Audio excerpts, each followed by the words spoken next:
إن شاء الله النهاردة هنتكلم عن تفسير النخلة في المنام.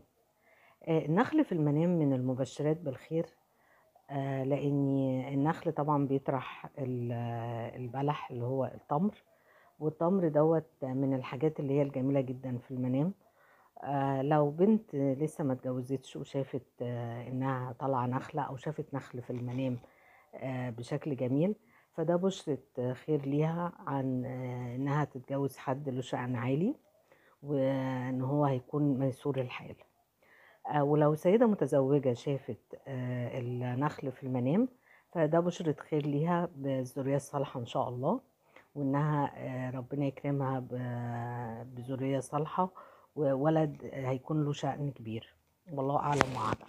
بالنسبة للرجل لو شاف النخل في المنام، فده دليل على رزق واسع ليه، وإن في أرباح جاية له في الطريق.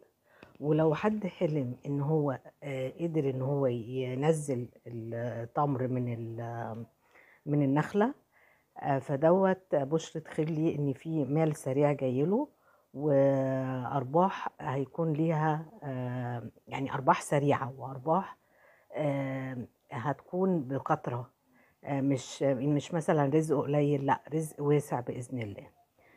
ده بالنسبة لرؤية النخل لو هو حد شاف ان هو قدر ينزل البلح منها.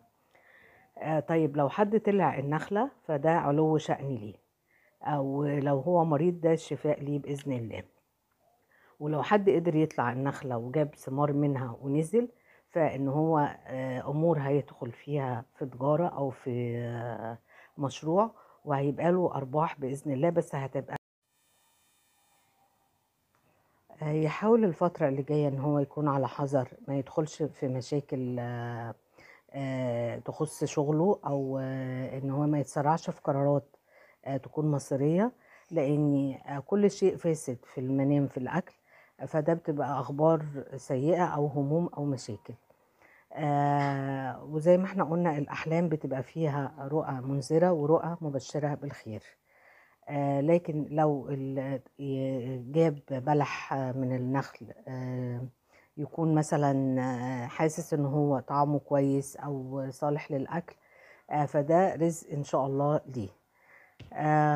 وزي ما احنا قلنا النخل من المبشرات بالخير،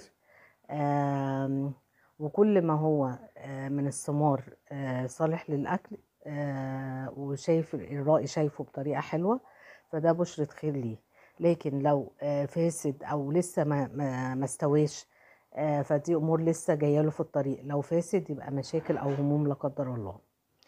ويا رب كده يجعلني ابشركم بالخير ويبعد عننا اي هموم. وتابعوني، ما تنسونيش في اللايك والشير.